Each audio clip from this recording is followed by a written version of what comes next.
about weeping and rejoicing.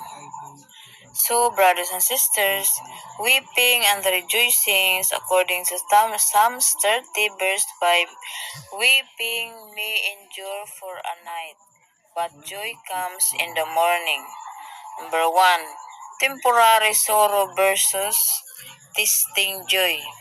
Example, Jesus followers according to John 16 verse 20 to 22.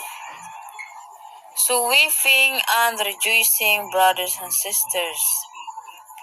Weeping may endure for a night, but joy comes in the morning. So sometimes we sad today,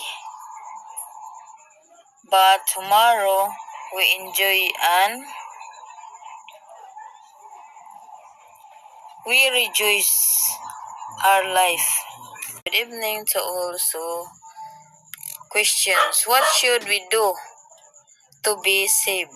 So, brothers and sisters, what should we do to be saved? So, to be saved, according to Acts 16 verse 31, believe in the Lord Jesus Christ and you will be saved. First is number 1, repent, believe, follow. According to Mark chapter 1 verse 15 and John 3:16. Faith plus action. James 2 verse 20. So, salvation. Tumuo ka sa Ginoong Hesukristo ug ikaw maluwas pag hinulsol, pagtuo, pagsunod sa mga pulong sa Dios nga mao ang sugo.